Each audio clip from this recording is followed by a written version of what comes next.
My name is Victor Furman. Some call me The Voice. I've always been fascinated with human nature, spirituality, science, and the crossroads at which they meet.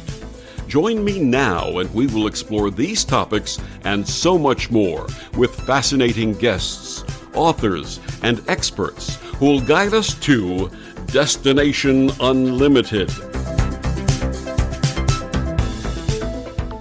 Is there a connection between life, death, and the beyond? Is there an afterlife?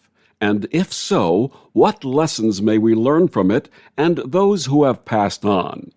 My guest this week on Destination Unlimited, Nicole Strickland, has researched these questions virtually her entire life, including personal experiences which led to many answers.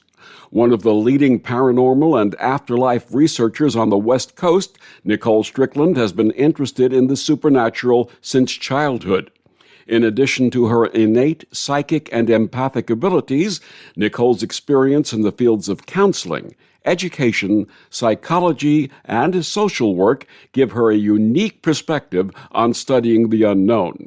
She is known for her gentle and humble approaches to working with spirit realms, her clients, and the paranormal field at large.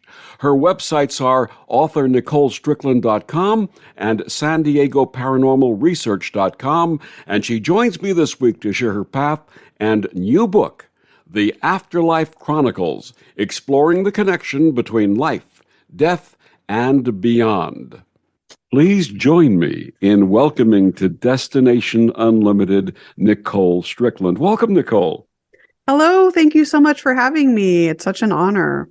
Nicole, I have to congratulate you on your latest book, The Afterlife Chronicles. It is a marvelous and engaging compendium of paranormal and spiritual knowledge and experience written with care and compassion. So congratulations. Thank you so much. Those words really make my heart shine. So thank you so much. You're very welcome. And before we discuss this book, please share with our listeners your early experiences and how they set the stage for your path. Sounds good. I'll try to do the paraphrased version or else we'd be here all day. So I'm one of these that, and I know this may sound cheesy in a way, but I feel like as if I was born into the field of paranormal research and afterlife study. It's just a feeling I get. And I had experiences that I couldn't explain going as far back as when I was 4 years old. Maybe before that, I just don't remember, but about 4 or 5 years old. And so I was born in Huntington Beach, California. Now I reside in San Diego. But when I was about 1 year old, my mom, dad, and I moved to Las Vegas, Nevada. And so at the time, fast forward to when I was about 4.5, 5, we had a pool in our backyard and it was summertime and it was about dusk. The sun was just starting to go down.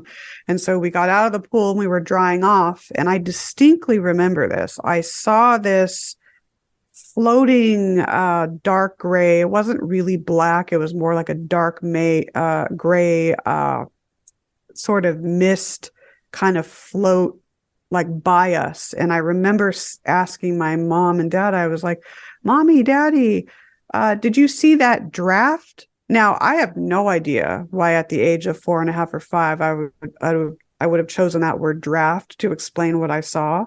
But I distinctly remember asking that.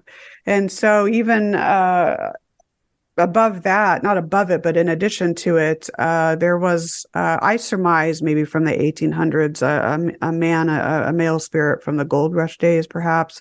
And I would communicate with him so often. I'm sure my parents at the time probably thought I was talking to an imaginary friend. I was of that age. So, but this interest into mainly ghosts and hauntings, historic locations, the afterlife. I mean, there's all kinds of different categories of the paranormal. And my main focus is ghosts and spirits, haunted locations, afterlife studies. That just grew as I got older, and I would pretty much read anything I could on a subject. Now, fast forward to when I was a student at the University of Arizona, it was my senior year.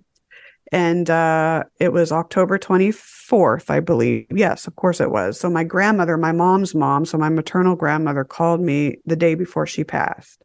And she wanted to know if I was okay. I thought at the time, well, this is just random. This is odd. But I talked with her and we had a great discussion and then got off the phone the following morning on October 25th, by the way, which is my mom's birthday. So her daughter, of course, she called me. My mom called me and said, and I knew from the tone of her voice that something wasn't right. And so my mom called me, proceeded to tell me, I love you, sweetie, but grandma passed away. And I was devastated, of course, went out to San Diego, spent time with the family for a few days. And when I got back to Tucson, Arizona, where the University of Arizona is based, I started having these odd experiences in my apartment that I did not experience at all prior to her passing. Now, at first, I brushed them off as, well, I'm in an apartment. It's my neighbors making noise. It's vibration. It's anything else that, than the paranormal. And so it started off with the doorknobs, specifically my front door and my bedroom door, would rattle by themselves. And an interesting, I guess, caveat to that is when my grandmother was alive, she would go around her house at night and check the doorknobs to make sure they were locked. I still wasn't convinced. Then a couple of nights later, I was on my bed I think I had my laptop out, writing a paper or something, and I didn't see anything, but I felt this disembodied hand touch my face, and it felt as if it came from someone I knew and loved. It was just that energy. I knew it was someone familiar. Fast forward even a couple of nights later, this all occurred within about a week's time. Again, I was in my room on my bed with my laptop out, and out of my left peripheral vision, I saw something. And when I looked over, there was my grandmother, full-bodied. It looked as though she had a spotlight shining against her, and it created this white, bright halo around her. She appeared about 10 years younger. She had a smile on her face. She was wearing one of her favorite blue and white dresses, and it seemed to last for about 2, maybe 3 seconds. And then she just demanifested and faded right then and there. And that experience really culminated me into the research that I do today. And at first I thought, and I still wonder, was this some sort of a bereavement hallucination on my part? Did I project this from grief? But I really do think that this was some sort of visitation. I asked other family members, they didn't have it. It just seems to be me. So I think that my grandmother knew, maybe obviously before I did, that I would really like to be active in this field and that I could really sense and communicate with spiritual energies. And so I thank her. I'm indebted to her for this because she got me on the path of being in this field. And it's a huge passion. It's a labor of love. And I've learned so much on the way. And it's interesting that she passed away on her daughter's birthday. And so my mom always thinks, well, maybe there's a gift in there for me with that. I don't know. But it was just a really phenomenal experience. And I had a comparable experience with my paternal grandfather that I'll share a little bit later. But you've written several books on the famous ship, the RMS Queen Mary. For listeners not familiar with this storied vessel, please share with us your experiences researching and investigating her. Absolutely. The RMS Queen Mary has a huge spot in my heart. It's a soul love that I have with the ship. So let me start out with just a very basic overview of the Queen Mary. So her design concepts began in 1926, and this was a time when other countries were competing to see who could have the largest, fastest, most luxurious liner. And so those concepts started in 1926, and so she was constructed in 1934. Her work was halted due to the Depression, but people would send in letters to Sir Percy Bates, the Cunard chairperson at that time, and they would tell him, this ship needs to be finished, it needs to be done, and so obviously she resumed her building and basically beat the Depression at that point. And so her building, she finished that in 1934, and she was designated as Job 534. Now, Her Majesty Queen Mary of Teck is the one that christened her the Queen Mary, the RMS Queen Mary, Royal Mail Ship Queen Mary. during the launch, September 26, 1934. It was a huge celebration. They crashed like an Australian bottle of wine against the bow. It was a massive, massive achievement. And then her maiden voyage took place May 27th, 1936. And so she was an ocean liner, not a cruise ship. So her route was from Southampton to Cherbourg, France, to New York City and back. And so she carried both pre-World War II and post-World War II people from all walks of life, celebrities, actors, actresses, business moguls, members of the aristocracy, students, people from all walks of life. And it's an amazing, amazing vessel. She was known as like a palace on the seas, basically. And then also the ship of beautiful woods, because there were 56 different varieties of woods from all over the world that were used in her interior appointments inside the ship. And so then when World War II was imminent, she was requisitioned as a troop ship, mainly for two reasons: her size and her speed, along with her sister liner, the RMS Queen Elizabeth. And so she, during the full length of World War II, was a troop ship. She was a hospital ship at one point, carrying injured soldiers to the United Kingdom, and of course participated in carrying war brides. All in all, I think she's probably carried around 22,000 war brides. I'm even friends with one of them who was on the first wave of war brides in February of 1946. And so a huge, huge undertaking during World War II. Her efforts, along with other ships, of course, helped save the lives of many men, women, and children, and lessened the war by about 2 years. So, and then after the war was done and she was basically resumed her pre-war status as an ocean liner, that same route, New York, Cherbourg, France, or Southampton, Cherbourg, France, and New York.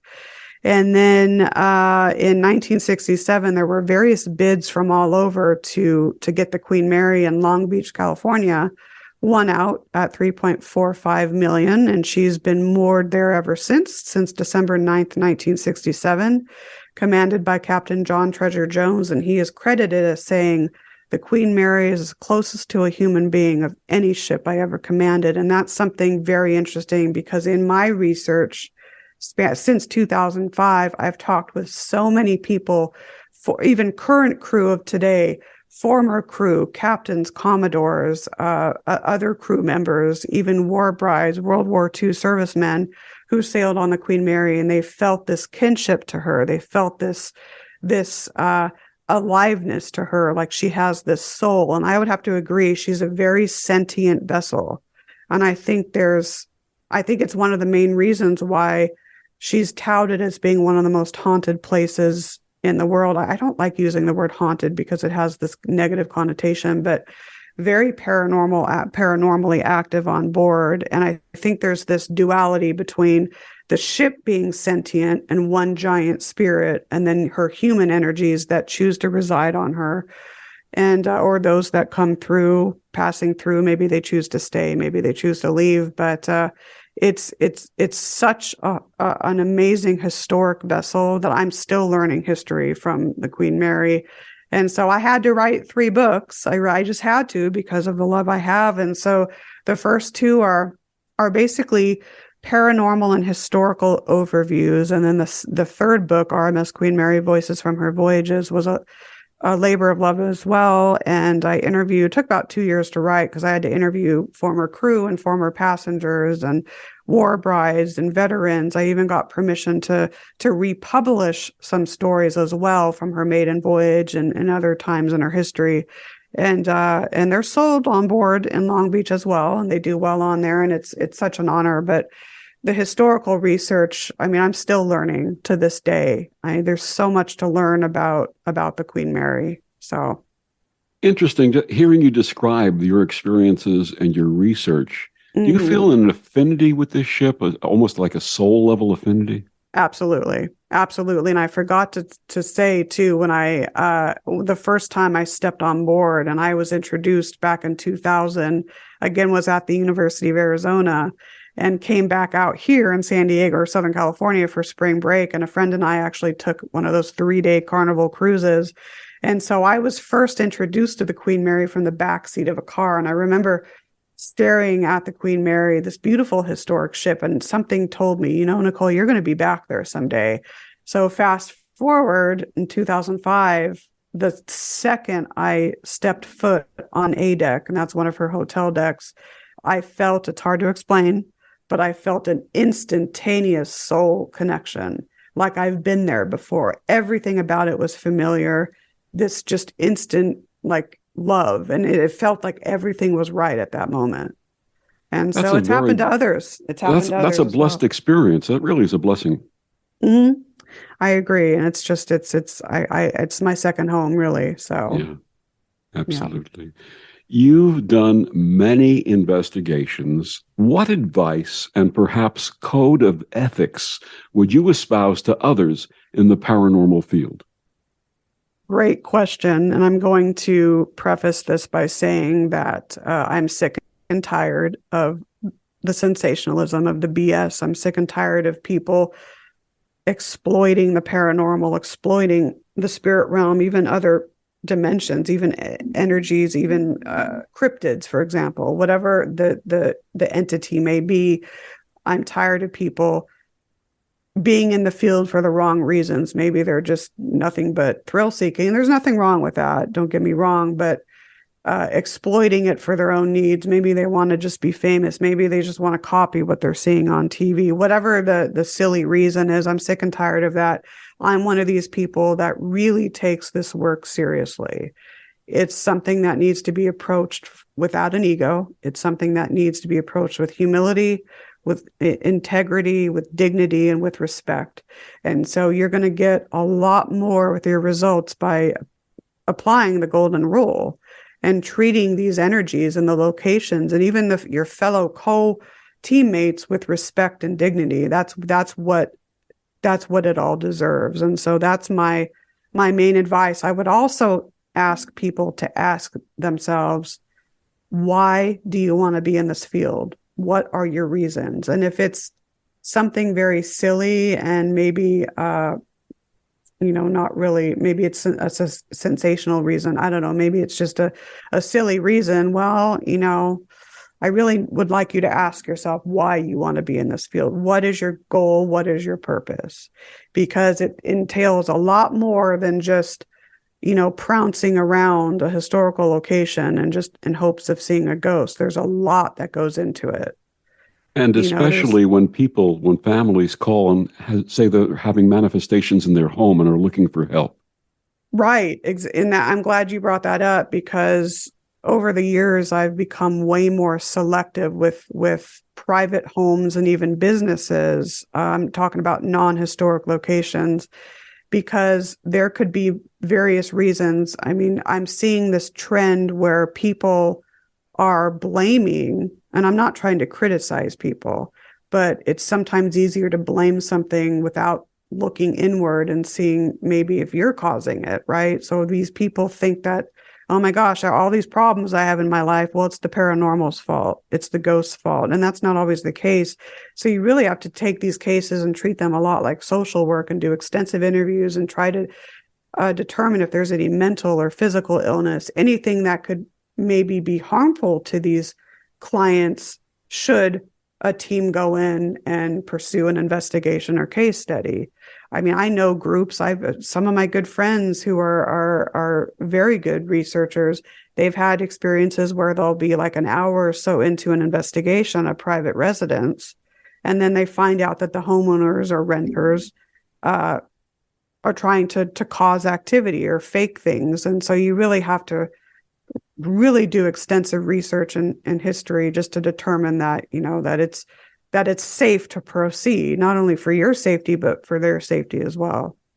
And the other thing that would disturb me about some of these shows, some of these sensationalist programs, is this concept of provoking ghosts. To me, that is the essence of a person who was once alive and walking around in a body. And if they were standing in front of me, alive in their body, I would not say the things that some of these people say to them. It's disgusting, isn't it? And there's an experience here. Several years ago, I don't watch these shows. I don't, but there was one night where I happened to have the channel on, and there was one of these, it's a famous show that's been on for a while. And the scene was one of the investigators up somewhere. I forget the location, but was just provoking and demanding the energies to speak and really saying things like the F word to them and things like that. And it actually brought tears to my eyes.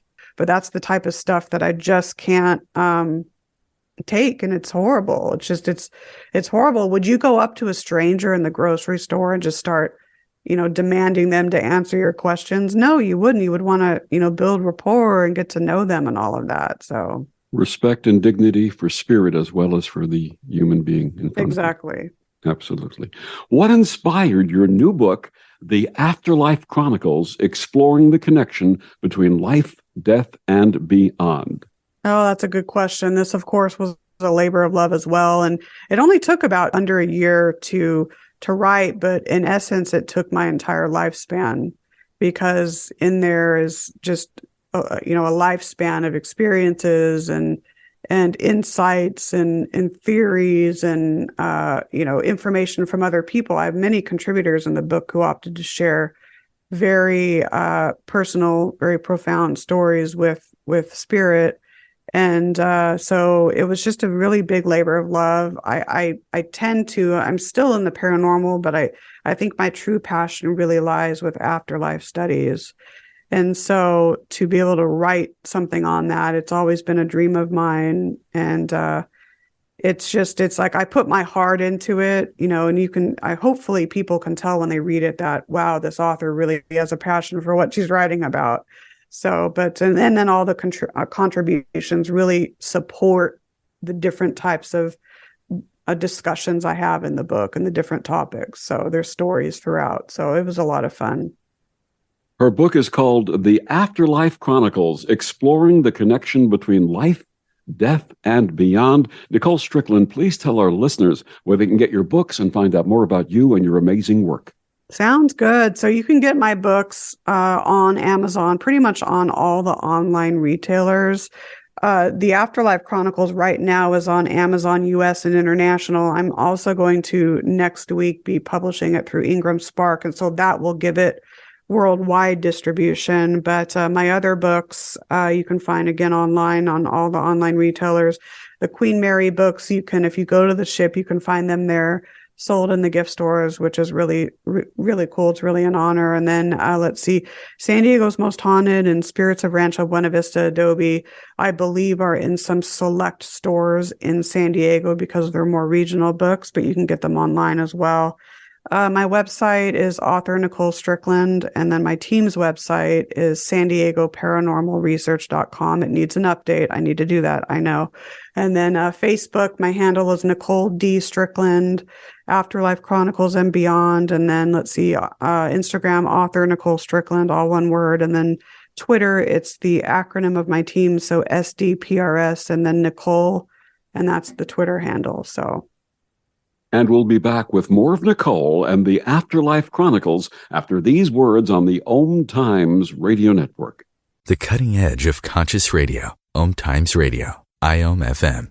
Om Times Magazine is one of the leading online content providers of positivity, wellness, and personal empowerment. A philanthropic organization, their net proceeds are funneled to support worldwide charity initiatives via Humanity Healing International. Through their commitment to creating community and providing conscious content, they aspire to uplift humanity on a global scale. Om Times, co-creating a more conscious lifestyle. If I could be you. And you could be me for just 1 hour. If you could find a way to get inside each other's mind. Walk a mile in my shoes. Walk a mile in my shoes. Walk a mile in my shoes. We've all felt left out. And for some, that feeling lasts more than a moment. We can change that. Learn how at belongingbeginswithus.org. Brought to you by the Ad Council. Walk a mile in my shoes. Courage. I learned it from my adoptive mom. Hold my hand. You hold my hand.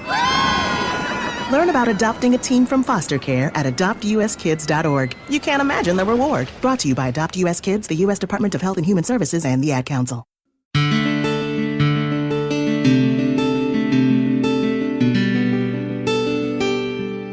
Back on Destination Unlimited, my guest this week, Nicole Strickland, her book, The Afterlife Chronicles, exploring the connection between life, death, and beyond. Nicole, you make a point of delineating the difference between what most of us know as ghosts and spirits. Please share with us the difference between ghosts and spirits. Sure thing. Now, I want to say this, that, I have not been in that realm. So for me to sit here and say, I absolutely, with 100% certainty, can tell you what the differences are, well, I kind of would be lying in a way. But based on theory and based on other people's experiences and research and all of that, we seem to think now, and I get caught doing this even myself, sometimes using the words interchangeably because it's easy to do that. But there seems to be a difference between the two. So a ghost, or earthbound, as many people call them, are energies of obviously human beings or animals that have passed on, that have physically died, if you will. So their body is no longer functioning, but yet haven't necessarily advanced through the higher ranks of spirithood. So they're more here on this plane by choice. It can be voluntary, it could be involuntary by choice. Maybe they had a drastic accident. Sadly, maybe they don't know they're gone. That's a very tragic situation, like with crisis apparitions and energies of that nature. Or maybe they choose to stay. Maybe they're feeling their surviving loved one's grief and they're choosing to stay. Or maybe it's they're drawn to a location. For example, some of the energies on board the Queen Mary choose to stay there. It's unfinished business, whatever the reason may be.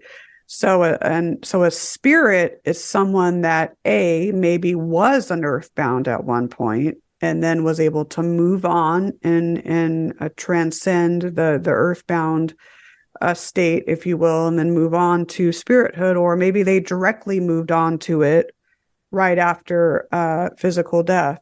So they're similar and different in the sense, of course, that they both deal with human energies that are now passed on, but spirit is just maybe a little bit more advanced, maybe has come to terms with his or her issues, whatever is keeping them in the earthly plane, and they just are a little bit more advanced in the afterlife and kind of ascending the ranks of it, if you will. So that's kind of how I would put it.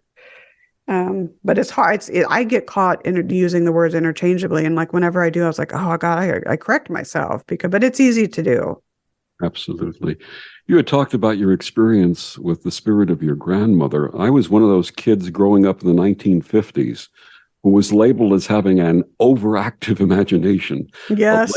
A label that was given to me because of what I shared with adults that no one else saw or experienced, or at least admitted to seeing and experiencing. Yep.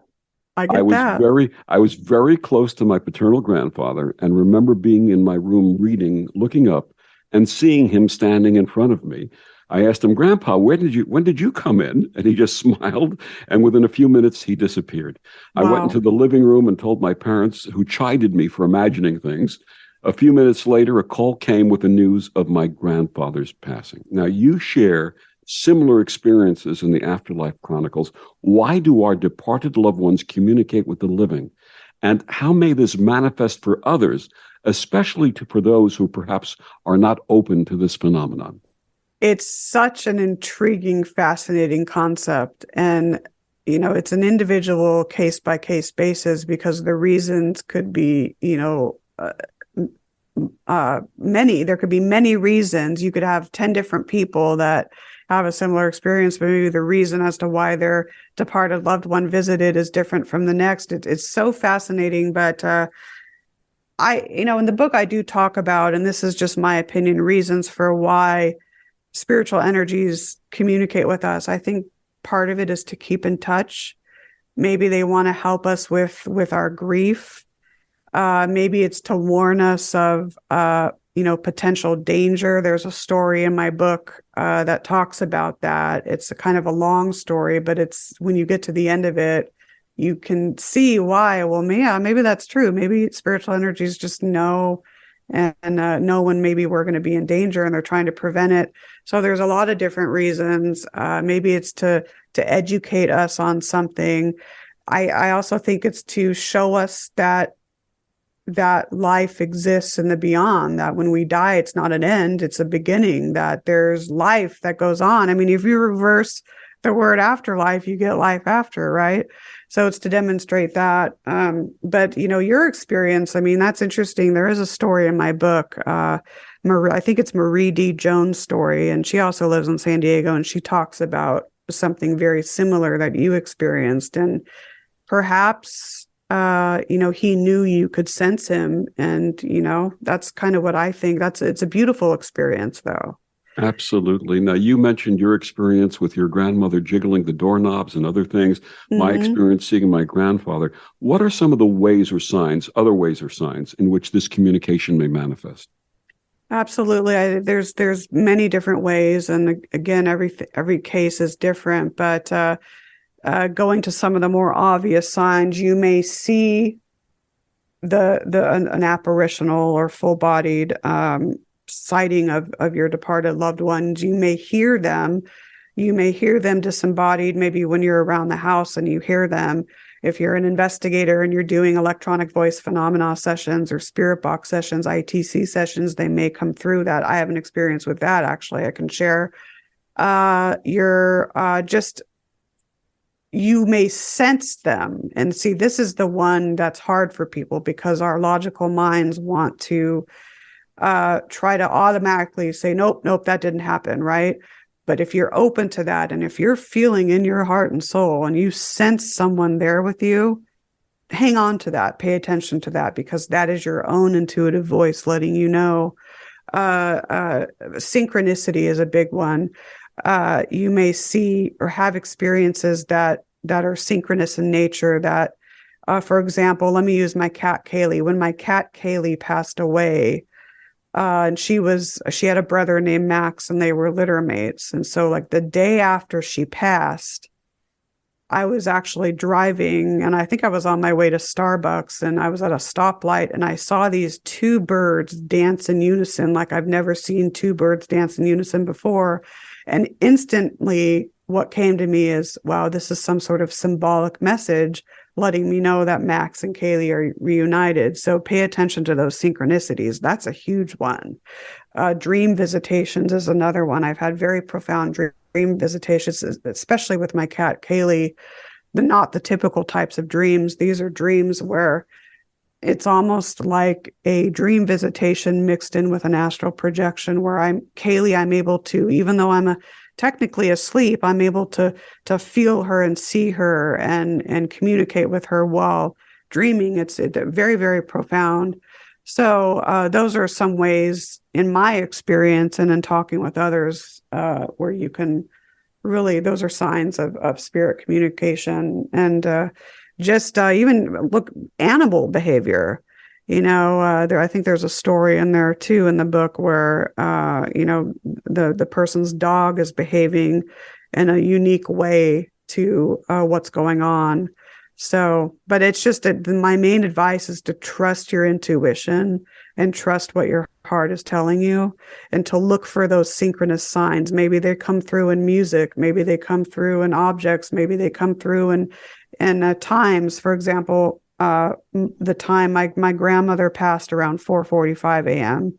and my cat Max passed at around 4:45 p.m. Of course, different days, different years, but synchronicity wise, I seem to see or be looking at a clock right when it's 4:44 or 4:45, and so pay attention to those.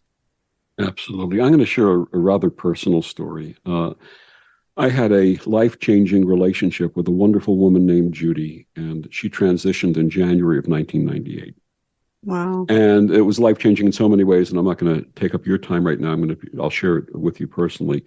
But the day that she passed, I went and I made the funeral arrangements, and I came home, and we had two cats. And I was exhausted, and I was grieving, and I laid down on the bed, laid down face first. And I felt flump, flump, and the two cats got onto the bed, and they sat down like two little sphinxes in front of me by my head. And I was looking at them, and all of a sudden, their gaze went above the ceiling and then started following a motion as if something was coming down from the ceiling to the back. And I felt these two hands rubbing my back, and I knew it was her telling me that she was fine and that she loved me, and thank you. And I'm getting tears hearing that. Yeah. That's exactly how the spirit world works. Yeah. That's how it works. Yeah. And when you can have an encounter like that, that is life-changing, that helps you with your grief, it's soul-changing. You just have to hold on to it. That's a beautiful, beautiful story. Absolutely. Thank you. Yeah. In the Afterlife Chronicles, you share how many cultures understand the afterlife. Please share one or two that stand out for you. Yeah, there's, I talk about that. And it's interesting, since the dawning of man, how people, even going back thousands of years, how people from various cultures, various religious backgrounds have this interest in not only what happens to us when we physically die, if we ever do really die, that's a whole nother concept, but just different thoughts and perspectives on what happens to us when we do pass away. So, the reincarnation aspect is something that really fascinates me, and different cultures believe in that, that when we pass on, we are going to reincarnate in someone else and, continue that way. So that really, really stands out. I even going back into the Egyptian type of culture, and back in those days, how they would revere the dead and have, these various ceremonies. And, when you think of, the tombs in Egypt and the pyramids, it's showcasing like a respect and a reverence to the deceased. And so that's something that I really like about that. But it just goes to show that no matter what culture you ascribe to or religion, there's always this fascination with what happens to us when we pass on, and where do we go after we transition. So that's why I included it in the book. In your book, you share something fascinating about what some people believe to be demonic. Please explain. Oh my gosh. Yeah, this is a very, very controversial subject, and I know not everyone's going to agree, and that's fine. I mean, that's fine. We are all, we're all different. We can, agree, disagree, that's fine. But I have a different perspective on demons and all of that. And really the concept of a demon, again, applies to various cultures, different religions, but, pretty much started with religion, really, if you think about it. And in the paranormal world, I'm strictly speaking of that, I don't believe that, let me say it this way. I think that the percentages of people coming or writing teams to investigate because they feel a demon is in their house or something malevolent. Now, malevolent can be applied to human and demonic entities as well. But for the many people will think just because of their experiences and maybe their religious predispositions, help them feel this way. I don't know. But they'll say, oh my gosh, I have a demon in my house. It's evil. It's trying to hurt me. It's trying to harm me. Honestly, I think I don't know if I'm going to throw a percentage out here, but I would say the majority of these alleged demonic situations are caused by the living. And it's either through whatever, their internal baggage they have, and they're projecting it outward. They're creating a tulpa, or, a living thought form. They're creating it.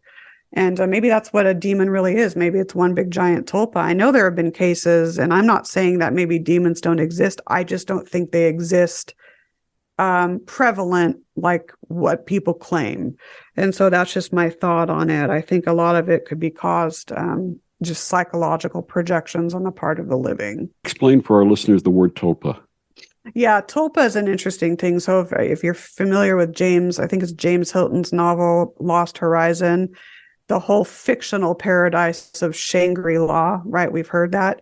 That's an example of a tulpa. So it's basically in I think it's Tibetan language. It means manifestation or emanation. So when you give something, if you're thinking about something and you're giving a lot of thought day after day onto something, well, maybe that thing that you're giving thought to creates its own life form and starts to come to life. That's an example of a tulpa. And so with this whole demonic sort of situation, a lot of these shows now on TV are starting to focus on demonic this, malevolent that. And so it's almost creating this big tumbleweed of negative energy, and it's causing other people that maybe are gullible or naive or don't really know anything to then ascribe to what entertainment is telling us. And so in a sense, it's creating this one gigantic big tulpa, right? So, and it's interesting because over the years, I've seen in the percentages of private residence requests that have come my way in the last few years, the majority of them think they have something evil and negative in their home. Yeah. And that goes right along with the theme of entertainment focusing on this stuff. Absolutely. And so, it's just, it's hard. It's hard to have to contend with it, but, I don't know. We shared about being openly intuitive as young children. How would you describe intuition, and how may your readers and our listeners open their intuitive selves? So intuition and psychic senses or channeling, those go hand in hand. Intuition is something that is ingrained in all of us. It's like a invisible survival mechanism or a survival compass that helps guide us to safety or guide us to where we are supposed to be at any given moment in time. And so that, in a way, is the building block to developing someone's, psychic senses, the 6 clairs, clairvoyance, clairaudience, clairgustance, all of that.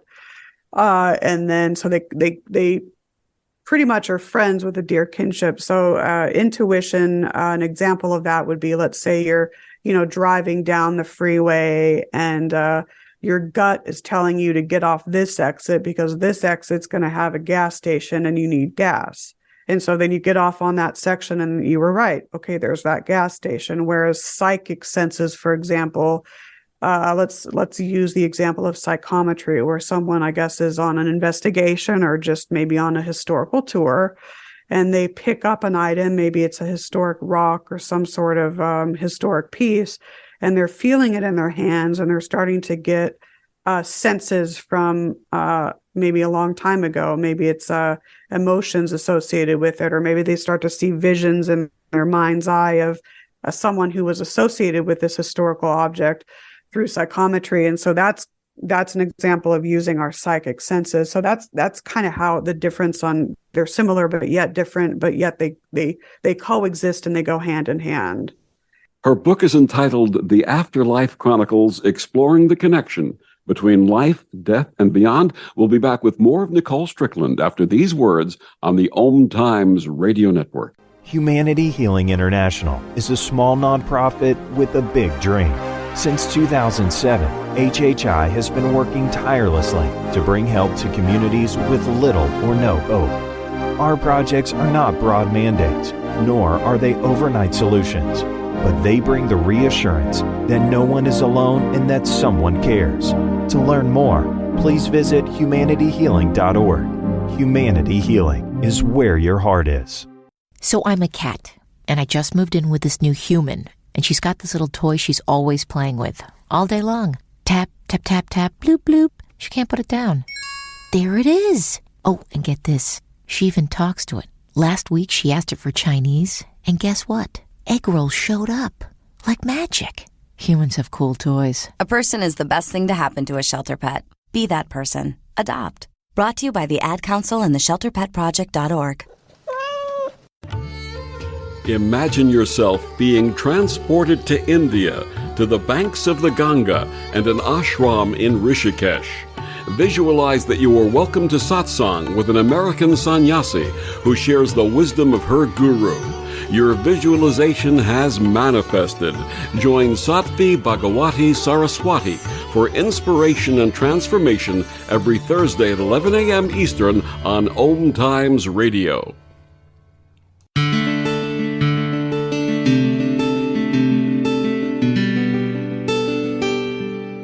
Back on Destination Unlimited, my guest this week, Nicole Strickland. Her book, The Afterlife Chronicles, exploring the connection between life, death, and the beyond. Nicole, for parents with children demonstrating intuition the way we did as children, what advice would you offer them? Oh, this is an excellent question. I do have a background with kids. I was a teacher and then have a master's in school counseling. So have a background with kids, and that helps me with this. But, and I'm going to say that we're all intuitive, right? And I do believe that children are more intuitive. It's similar to animals. And I think the reason, or one of the main reasons, is that their ego isn't as prevalent and they don't live through their ego as much as adults do. And so, my advice to parents is to pay attention to what their kids are telling them, pay attention to any patterns you see. And if you see that your child is starting to show signs of being intuitive or psychic, you have to nurture it. So, don't try to chastise your kid for that or your child. Help them, show them that you believe in them and that you're going to help them foster that growth, because it's only going to improve their lives, right? So there's even depending on how old the child is, there are I guess not support groups. That's not the right one, but groups that they can join with other like-minded individuals, and they can learn from them as well. So those are signs. I do a whole presentation. It's called Children and the Paranormal, where I get into how a child at different ages and different, the Erickson stage of development and the Piaget stages, in those stages, how children can react to and perceive the paranormal similarly and differently at each stage of their life. And then I get into the crystal and rainbow kids and science of that and all of that. So it's a fascinating presentation, but my main advice is to pay attention to your kids and listen to them, and then help them to foster that growth in a positive environment. What do NDEs, near-death experiencers, offer in terms of the afterlife? Oh my goodness. I will say this, that people with NDEs, near-death experiences, or even shared death experiences, they give us glimpses into what exists for us when we pass on. There is story after story, different cultures, different backgrounds, kids, adults, elderly individuals that have these stories. And these stories are all similar, with very similar traits as well, where they, pass on. They evolved to a beautiful place, a paradise, where it almost, I guess it molds itself to how their culture is and what their liking is. Just vibrant colors. There's this a connection of just eternal love. And then when they return back to their body, they have this sense of renewed growth, no longer interested in materialism and all of that. It's this just they're purely in touch with their soul at that moment. And so it really does show us we need to listen to these stories, because there's so many of them, and it lets us know, wow, there's something out there. When we pass on and we physically die, we're not going to go to nothingness. It's not going to just be a, blank, void. We're going somewhere. It's the next stage in our soul's progression and maturity, and it's something to look forward to. And so that's the message I take from them. Absolutely. You have a chapter in the Afterlife Chronicles on spirit guides. How may we be aware of their communication? This is an interesting concept, and James Von Prague is pretty much, I consider him an expert in the whole spirit guide realm, and we all have them. And I think it's similar to that inner voice that we have, whether that is just our inner voice or one of our guides. It could be a combination of both. We all have them, and there are different types of guides. There's, more educative types of guides, and there's, ascended masters and individuals or guides of that nature. But we all have them, like I said. And for me, it's learning how to know when they're coming to us and when they're trying to guide us in a certain way. And I think it's similar when we have an intuitive moment that can be perceived as guiding us to where we need to be, guiding us to safety. So it's very similar to that. And the stories, there's a few stories in the book too about spirit guides. And one, I believe it's Pete Orbea. He's a friend of mine from the Pacific Northwest. And then Ariel Grace too as well. And they're profound and give us kind of a look at what spirit guide communication may look like. So you had mentioned the experience with your cats. I had mentioned mine. Are animals also spirit guides? Absolutely. Absolutely. I believe they are. And I mean, you hear of the whole thought of, oh, you have a guardian angel. Maybe my grandmother passed away. Now she's my guardian angel. That, they can turn into spirit guides and be that, and even animals. I do believe in soul groups. I believe that animals and humans can share the same soul group. I absolutely believe that with my cats, Max and Kaylee, just because of the bond that we've shared. And I love all my animals, don't get me wrong, but there's something greater and deeper with the bond that I have with Kaylee and Max than any of my other animals. And it's like, I think we're part of the same soul group. So. Absolutely. It's interesting about animals. I've found that I communicate with certain animals. I've had cats in my life, of course, a dog, but squirrels seem to like me. They come up to me and they put their hands in a little begging motion. I have one that I named Oliver because it looks like he's saying, "Can I have some more nuts, please?" Oh my God, that is so precious. Oh, I love it. Yeah, absolutely. In addition to cats, do you have any special animals? Special animals in it. Well, I mean, a lot of mine that are no longer with me. I've had dogs. My dog lady, when I grew up with, she died when I was in high school, sadly. But let's see. Besides cats now, because I have a 22-year-old cat named Aries, and she's just plugging along. I love her. Yeah, I adopted her when I was in college, so 22 years old. Let's see. Outside, we have a family of lizards. There's something about lizards, and this goes back to my childhood living in Vegas. I would go into the deserts, back in the day when it was safe for kids to go wander in the desert, and I would go, I'll use the word hunt. I didn't hunt them, but I would go seek out lizards, and sometimes I would catch them, and it was just, it was a pastime of mine. And now here I am in my adult years, and we have a family of them living in our front and backyard, and it's so cute to see them. So, and we name ours too. I named one Bubba, I think. Another one I named, I think, Buddy Holly. I don't, That's funny. It's great. So, what would you like readers to take away from the Afterlife Chronicles?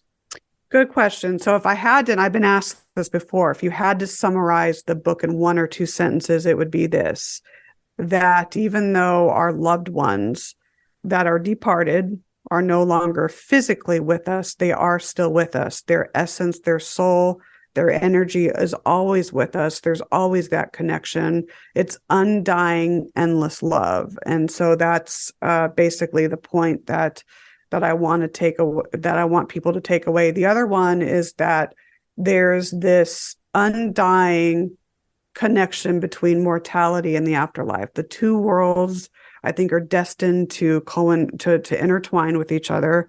And there's something happening, I think, in the cosmos that's allowing the two worlds to join together even more and learn from each other and help each other. And so I would say those are the two big takeaway points that I want people to get from the book. Her book is an amazing read. It's called The Afterlife Chronicles, exploring the connection between life, death, and beyond. Nicole Strickland, one more time, please tell our listeners where they can get your book and find out more about you and your work. Sure. So you can get my books on online, Amazon.com, Barnes and Noble, all those online retailers. The Afterlife Chronicles right now is just on Amazon, US and international, but I'm next week going to be publishing it through Ingram Spark. So that'll make it get worldwide distribution.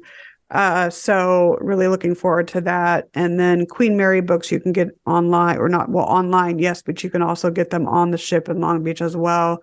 And then let's see, San Diego's Most Haunted and Spirits of Rancho Buena Vista Adobe you can get online, and then in some select stores in San Diego because they are regional books. Let's see, online, my website is san diego paranormalresearch.com, my team's website, and then my website is author NicoleStrickland.com. You can find me on Facebook. Nicole D. Strickland is my main page there, and then author Nicole Strickland for Instagram, and then Twitter is my team's handle, so SDPRS, and then Nicole, all one word, SDPRS Nicole for Twitter. So, and where can people hear your podcasts? Oh, that's right. Yes. So I have a podcast I started in 2020. It's called The Afterlife Chronicles, so same as my book. That's on WLTKDB.com. I'm currently on hiatus, but I should be resuming in the next few months. And so that can be, you can find that pretty much wherever podcasts can be found. We use StreamYard as well. So you can get the live versions as well as the MP3 archives, pretty much where podcasts can be found.